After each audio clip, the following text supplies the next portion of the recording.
2026 election வரப்போற விஷயம் நம்ம எல்லாருக்குமே தெரியும். அதாவது நம்ம வந்து பல வீடியோ சொல்லிட்டோம். அதாவது இந்த எலெக்ஷன் முடியிற வரைக்கும் ஒரு ஃபுல்லாவே எலெக்ஷன் கண்டென்ட் தான். அரசியல்ல என்னென்ன நடக்க போதோ, அது எல்லாமே தெளிவா சொல்றதுக்கு தான் நாங்க இங்க இருக்கோம்.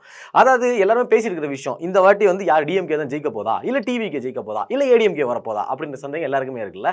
ஆனா வந்து டிஎம்கே வந்து அவங்களோட இதுல வந்து ஸ்ட்ராங்கா இருக்காங்க. எதுல? அதாவது கூட்டணியில வந்து ரொம்பவே ஸ்ட்ராங்கா இருக்காங்க அப்படின்னு சொல்லலாம். இப்ப தாவேகா வந்து எடுத்துக்கிட்டோம் அப்படின்னா, ரசிகர்கள் கூட்டம் வந்து அதிகமா இருக்கு. அவங்க ஜெயிக்கிறதுக்கு வாய்ப்பு இருக்கு. அது என்டிகே விட்டுருவோம். அது ஒரு பக்கம் அப்படியே இருக்கட்டும். அது வந்து ஜெயிக்கிறதுக்கு வாய்ப்பு இருந்தாலும், இப்பலாம் வாய்ப்பு கிடையாது. அது ஒரு 20 வருஷம் போகணும்னு வச்சுக்கோங்க. இப்ப ஏடிஎம்கே தான் ஆட்சிக்கு வரணும் அப்படின்னு சொல்லி நெறைய பேர் எதிர்பார்த்துட்டு இருக்கீங்க. ஆனா வந்து என்ன அப்படின்னா, அவங்க கட்சிக்குள்ள ஏகப்பட்ட பேர் பிரிஞ்சு போயிருக்காங்க. ஓபிஎஸ் ஒரு பக்கம் இருக்காரு, டிடிவி ஒரு பக்கம் இருக்காரு, செங்கோட்டையன் ஒரு பக்கம் இருக்காரு அப்படின்றப்போ எல்லாருமே பிரிச்சு போயிட்டாங்கல்ல. ஆனாலும் இன்னுமே எடப்பாடி வந்து ஸ்ட்ராங்கா நிக்கிறதுக்கான ஒரு காரணம் என்ன அப்படின்னா, மக்கள நம்பி தான். அதே மாரி தான் ராஜேந்திர பாலாஜி என்ன சொல்லியிருக்காரு அப்படின்னா, யார் யாரு கட்சியில வந்து மண்ணோட மண் ஆக்கணும்னு நெனச்சீங்களோ, அவங்க எல்லாருக்குமே ஒரு பதிலடி இருக்கு. நீங்க எல்லாம் ஒரு ஒரு விஷயமும் பண்றத வந்து எடப்பாடி ஐயா பார்க்கல அப்படின்னு நீங்க நெனச்சுக்கிட்டு இருக்கீங்க.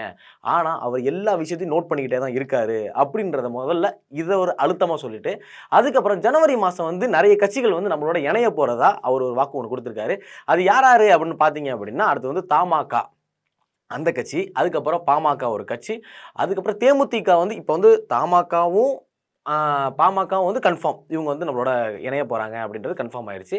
இன்னும் தேமுதிக வந்து என்ன முடிவு எடுக்க போறாங்க அப்படின்னு தெரியல. கண்டிப்பா ஜனவரியில இதுக்கான ஒரு முடிவு கண்டிப்பா வந்துரும். அது வந்து ப தேமுதிகவுன்னு சொல்றாங்க, தாவேகாவுன்னு சொல்றாங்க. நெறைய கட்சிகள் வந்து இணைய போறது அப்படின்றப்போ, முன்னாடியே ஒரு இன்டைரக்ட்டா முன்னாடியே வந்து என்ன சொன்னாங்க அப்படின்னா, நாங்க வந்து முன்னாடியே எதுவும் பேசல. நாங்க வந்து தாவேகா கூட எந்த ஒரு இணைப்பும் வச்சுக்கல. நாங்க உங்களுக்கு கூட்டணி கூப்பிடல அப்படின்னு சொன்னாங்க. ஒரு தரப்புல என்ன சொன்னாங்கன்னா, நாங்க கூட்டணி கூப்பிட்டோம். ஆனா அவரு வரமாட்டேன்னு சொல்ட்டாரு. அவரு வந்து முதலமைச்சர் வேட்பாளரா தான் நிப்பாரு. அதாவது நான் தலைகீழாகத்தான் குதிப்பேன் அப்படின்ற மாரி அவரு முதல் வேட்பாளரா தான் அவரு நிப்பாரு. அது மாரி அதாவது துணை முதலமைச்சரா இருக்கட்டும், அமைச்சரா இருக்கட்டும், அந்த மாரிலாம் இருக்க மாட்டாரு அப்படின்னு சொன்னதுனால, இவங்க வந்து கூட்டணி கூப்பிடல அப்படின்றது வந்து இந்த இடத்துல வந்து ராஜேந்திர பாலாஜி வந்து ஷூரா ஒத்துக்கிட்டாரு. ஆமா நாங்க கூப்பிட்டோம். ஆனா அவரு ஒத்துக்கல. ஆனாலும் ஜனவரி மாசம் பயங்கரமான ஒரு கூட்டணியோட இந்த ஏடிஎம்கே வந்து 2026 அடிச்சு நொறுக்க போகுது அப்படின்ற மாரி சொல்லியிருக்காங்க.